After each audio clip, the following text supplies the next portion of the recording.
I'm Josh Bollen. I'm not a chef, but I am a bloke that loves good food. And this is a Slipper Lobster. And I'm using it to make Chawanmushi. Chawanmushi is a savory Japanese custard. It's a little different to the sweet variety I'm sure most of us are familiar with. It's made from a pretty simple combination of eggs and dashi, giving it a deep umami flavour. But in case that wasn't rich enough, I topped the whole thing off with a lobster butter that I made from the shells as well. Despite the simplicity of the ingredients, there are a couple of tricks to getting that perfectly silky smooth, blemish-free texture that Chawanmushi is famous for. It dates all the way back to the Edo period around 1603 to 1868. It was a period characterized by a lasting peace in Japan that led to developments in many aspects of society, including cuisine. It emerged as a popular dish in the Kansai region, particularly around Osaka. And it was originally served during special occasions as a symbol of refined simplicity, highlighting seasonal ingredients. However, over time the dish has spread across Japan and evolved. Today it's still a staple in traditional meals, and it can be found in many Japanese restaurants utilizing all kinds of ingredients. In fact, it was at Charco Bar in Sydney that I first tried this dish, and I've been dreaming about having a crack at it myself ever since. These Slipper Lobster are without a doubt my favourite looking crustaceans. The colours and patterns on them when you look close are insane. It's like a proper work of art. And before we get into any of the cooking stuff, I'm going to prepare the meat by removing the tail of the lobster. And this guy's been chilling in the coldest part of my fridge at around 1 degree Celsius for about a day, so he's well and truly out of his misery. I'm going to start by running my knife in and around where the top of the tail meets the carapace, which is basically just the head part here. You don't need to put the knife in too far or have it at a real steep angle, and there's plenty of meat in there, and I'm mostly just trying to separate the membrane that holds the tail in. I'll flip the lobster over and I'll do the same underneath. Then with a little tug and a twist, the tail should pop out. Now that the tail is separated, I'm going to chop the head in half and chuck it into a baking tray ready to dry out and caramelize in the oven for the butter. You can clean out the heads and get rid of the tamale if you like, and it does have a super rich, briny flavour, and it's not everyone's cup of tea, but personally I don't mind it, and I love to use it when making stocks or sauces. Not only was I lucky enough to get my hands on a couple of Slipper Lobster, but I also managed a couple of Eastern Rock Lobster, and they're the other species we primarily see here on the New South Wales coast.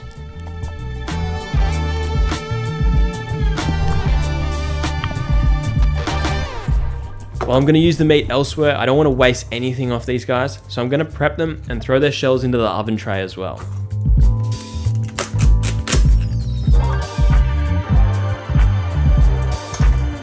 You can keep these shells for a couple of days after you cook them to use like this, but I recommend taking the gills out before cooking or storing, otherwise they're going to oxidize and start looking pretty funky like this one here. Making this butter, I took the gills out after baking, but in future I'll probably take them out at this point just to help cook off all that moisture and make sure there's no funk going on. You don't need a stack of lobster to make this butter, and I actually didn't end up using all these shells anyway. If you're going to use 1 or even 2 shells, I would just reduce the amount of butter you're going to make. I'll throw all that in the oven at about 200 degrees Celsius for 20 minutes or until most of the moisture has been baked out. Preparing the slipper tail is pretty easy. The shell can be hard to get through with just a knife though, so I like having a pair of kitchen scissors on hand. For this smaller tail, I started the cut with the scissors and then just used a heavy bladed knife to chop through the rest.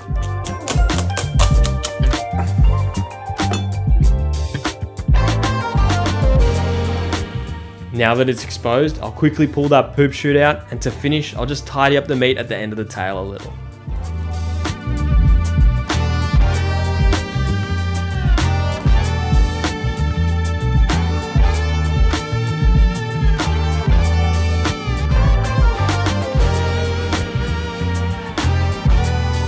I've always had a vision of presenting the dish with the half lobster tail sitting on top of the chawanmushi like this. I did have a few concerns about how it was actually going to go eating it, so I'm going to prepare a second one slightly differently, and then I'll compare the two at the end.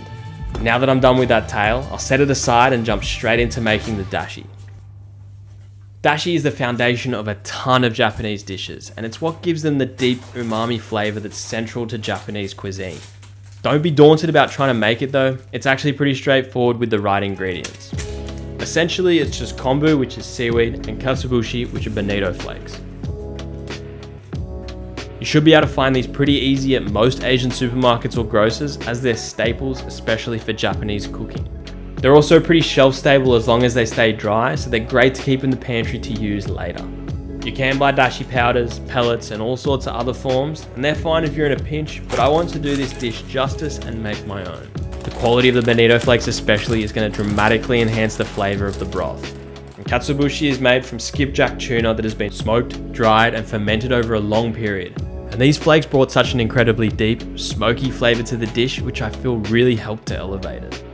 I always make sure my ingredients are prepped and ready to go before cooking. So to start, I'll get out equal parts of kombu and katsuobushi.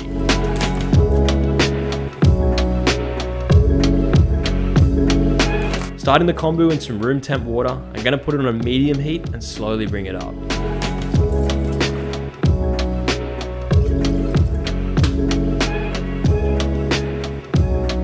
Probably would have been better if I did this prior as well, but I did use those kitchen scissors again to chop it up into smaller pieces. The idea here being to try help that infusion do its thing.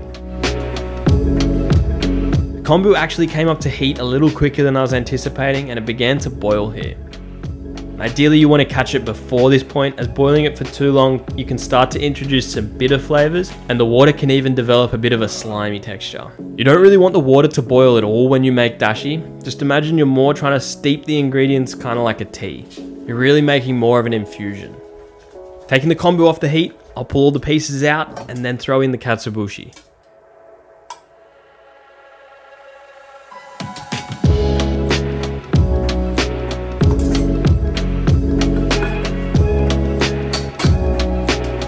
Chucking that pot on the heat once again, I'll let it come back up to temp, and as soon as it starts to simmer, I'm going to take it off the heat and set it aside for 10 minutes. Once that 10 minutes is up, grab yourself a strainer and a container of some kind, and strain out that katsuobushi, and you're going to be left with this gorgeous golden stock. The flavour of the dashi alone is incredible. Deep, subtle, smoky flavours with this full body punch. Try it for yourself and you'll see why it's the foundation for so much Japanese cooking. Setting that aside to cool, it's time to crack on with those lobster shells. The lobster shells are mostly dehydrated and caramelized. You can see the color has changed and developed into that iconic crustacean red. It's all part of the Maillard reaction. Much like a good sear on a steak, baking them has helped to develop and deepen the flavors by caramelizing the natural sugars and proteins. I'm going to start by breaking the shells down into smaller pieces. And again, I'm not going to use all of these lobster shells. There actually ended up being more than enough for that mountain of butter I used just in the Slipper and Eastern rock lobster head. As I mentioned earlier, I waited till this point to remove the gills, but in future, I'll probably just do that before baking to just make this process more streamlined. Usually when you pull the legs away from the head, the gills are going to follow. And you're going to find them attached to that same kind of structure, just hiding underneath the main bit of the carapace here. With those gills out, I'm going to do my best to crush up the shells, and it's kind of tricky doing it like this, and you could probably use a blender or something, but to be honest, who knows, you might just dull the blades with those hard shells. Basically, much like the kombu, I'm just trying to maximize available surface area to extract all of that flavor. Plus, it's easier to get the butter to coat everything when the pieces can all sit together.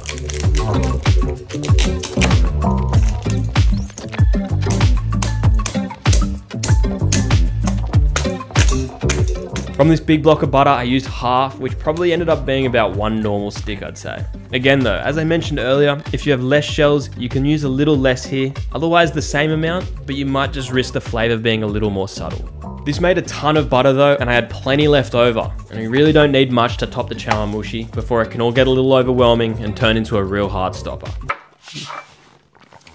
Pretty simple to prep here. I'm just going to cube that up so it can melt down nice and quick in the double boiler.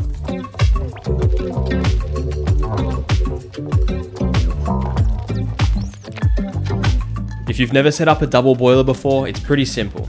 Basically, it's just a pot with boiling water, then, and this is super important, a heat-proof bowl, dish, or whatever you got that can sit nice and evenly on the pot. This Pyrex glass mixing bowl is perfect. See how it sits in there and seals up the pot? All that steam is going to heat it evenly, and with it dipping into the pot like that, there's going to be plenty of heated surface area. Throwing the butter in, I'm going to let that melt, giving it a little stir here and there just to help it along. Once the butter is liquefied, throw in those lobster shells and then give them a little stir, mash them around, mix them up just to get everything coated as best as possible.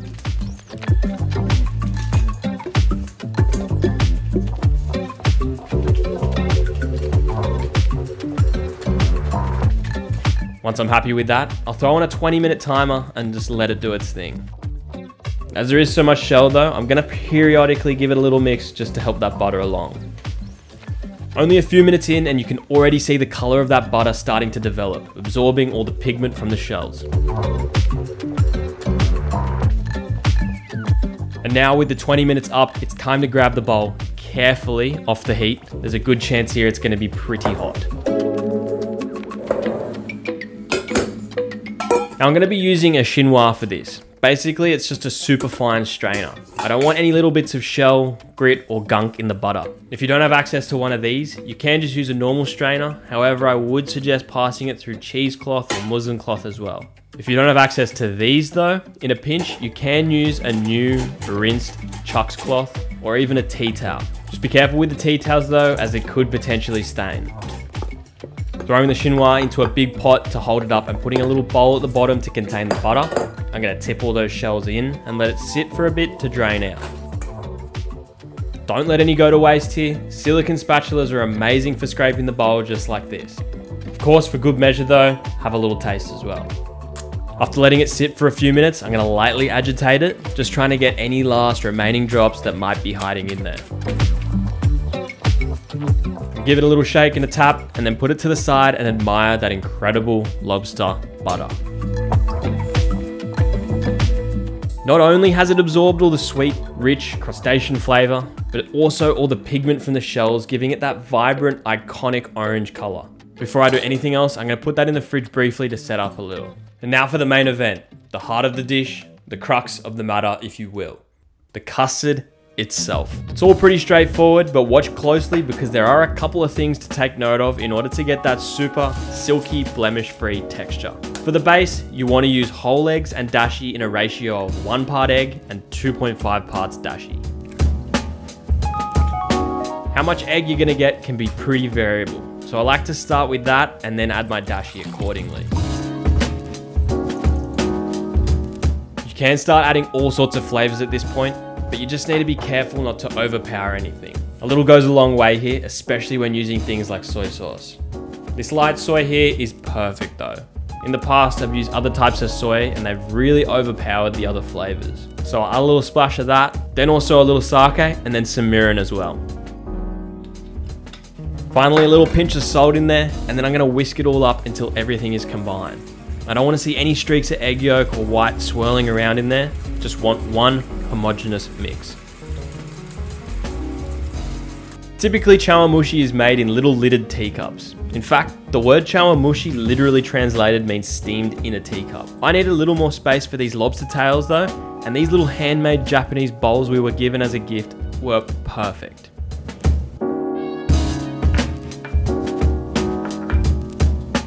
Now, at this point, you might be tempted to just pour the mix straight in. However, if you do that, you're not going to achieve that silky smooth texture. The egg whites have this membrane, and despite all that hard work mixing everything and getting it all fully combined, when it cooks, it can affect the texture of the chawanmushi. So, to combat that, when you pour the mixture into the bowl or cup, pass it through a strainer first. This is going to help remove any lumps, bumps, or other imperfections, and get that super silky smooth texture.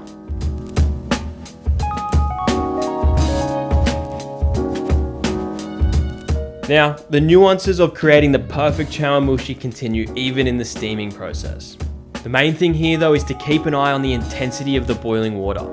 The water that I've got bubbling here is actually way too aggressive. You basically just want to hold the water at a temperature where there's almost no bubbles. Too much steam and heat and you're gonna end up with bubbles in the surface of the chawanmushi itself. In fact, I did notice some bubbles forming in this one about halfway through, but I managed to recover it by turning the heat down and then topping the bowl up with a little more mixture. Some people like to cover the chawanmushi with plastic wrap or a little lid, as this can help with drips from the steamer, which are gonna disturb the surface of the custard. I've found with this bamboo steamer though, there aren't really any drips to worry about, and leaving it uncovered has actually worked out okay.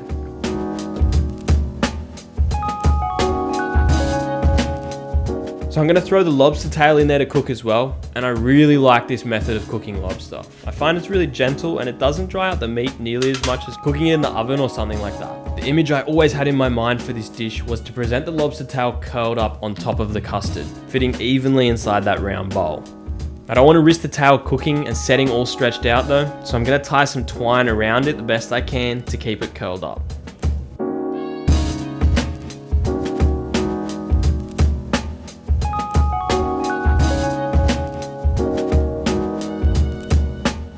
It's hard to say how long you need to cook it for, and it's going to vary a lot depending on the size or thickness of your bowl.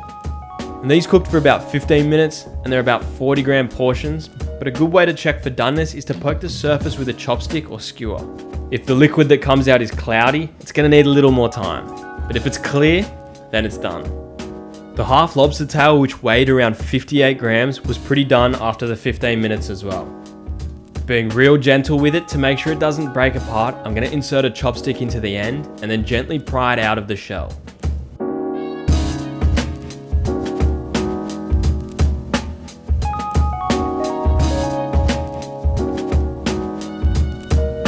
With that beautiful slipper lobster meat out of the shell, I'm going to delicately balance it on top of the chawanmushi and then set it aside.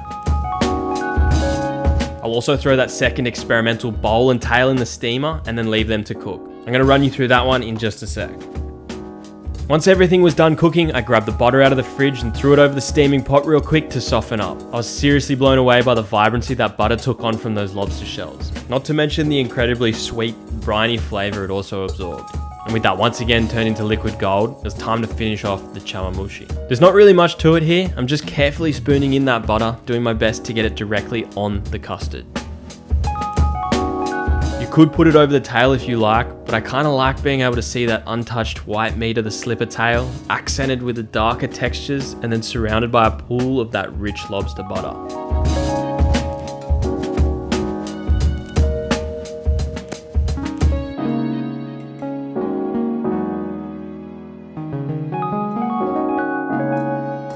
And there we have it, slipper lobster chawanmushi that I have been dreaming of for so long.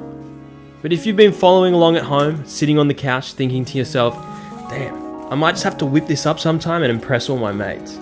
There is just one small problem. Because even here at the famous Sydney fish market, you're not going to find slipper lobster very often. I'm not entirely sure why, but for some reason, slipper lobster just don't seem to be available commercially. So to get my hands on one, I was going to have to grab one for myself. But if I'm entirely honest, I did have the help of a mate. Hey. Yeah, boy. Because I'm shocking when it comes to grabbing lobster. Now, I'm not going to pretend like I know anything about catching lobster here and tell you exactly how to find them. Especially slipper lobster, as they like to hide out in slightly different terrain to eastern rock lobster. All I do know is there's a lot of this and then some more of that. And just when you've had enough of doing this, you got to do a little more of that. I seriously struggle with cray diving and I get distracted way too easy.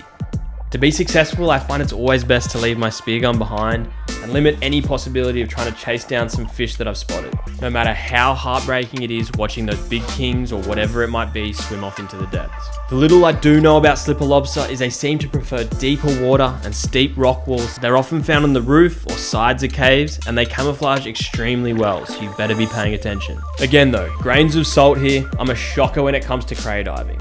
Lucky for me though, my mate, Josh Ward, is not. He'll sniff them out wherever you take him. And when he called out to me, he'd found a couple, I was already thinking of all the ways I was going to prepare them. At this point, I'd been looking in all the little cracks and crevices I could find with no luck. So I raced over and headed down to where he'd lit up with his torch. Hiding under this overhang, tucked into a little crack right at the back, there they were. A beautiful pair of slipper lobster. We headed up to the surface to gather ourselves and prepare for the grab. I was going to need to be quick here.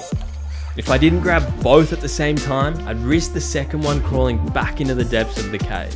After breathing up and only partially managing to calm myself, I once again dived down and tucked myself into the little cave.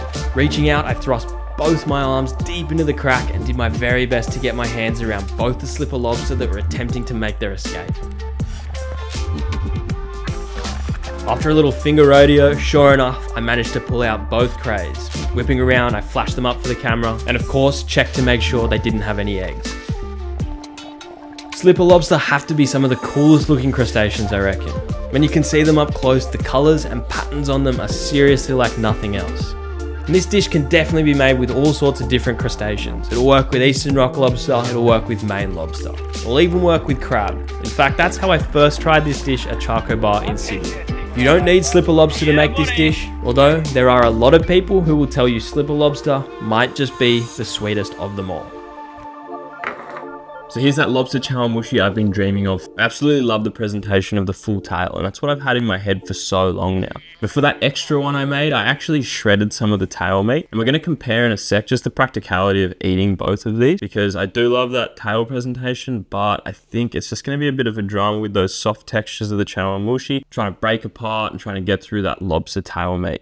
Moment of truth, here we go. Yep, straight away.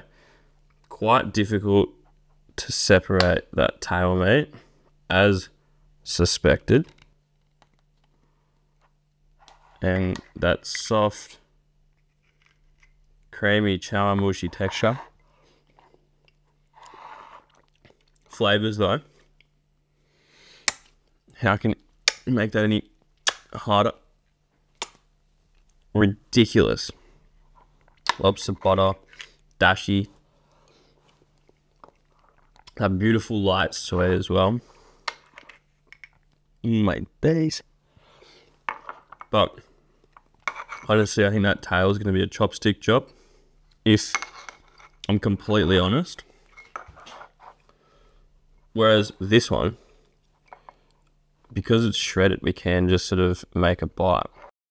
And this is how it was presented at Charco Bar when I first tried this dish. And I can really see why. It was also crab, so you're not really getting those full chunks the same way you get a full lobster tail. But I think shredding the meat is definitely the way to go for this dish.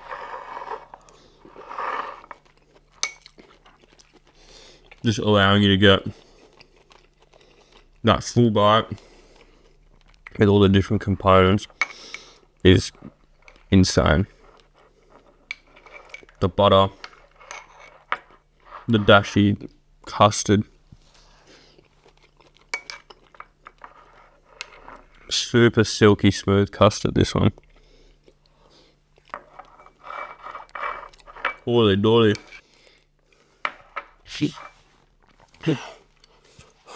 Yeah. It's a shame. I really like the presentation of that full tail. It looks good. But to eat it, like, see, it's still, I smashed it with a spoon.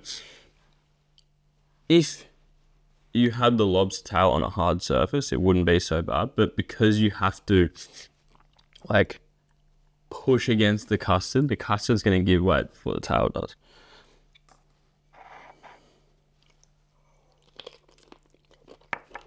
You can definitely eat it with chopsticks, but it's not the same experience when you can have it all together. Let all those flavors interact, you know? Let's see, maybe we can scoop a bit on there, eh? Maybe. It's a pretty big bite.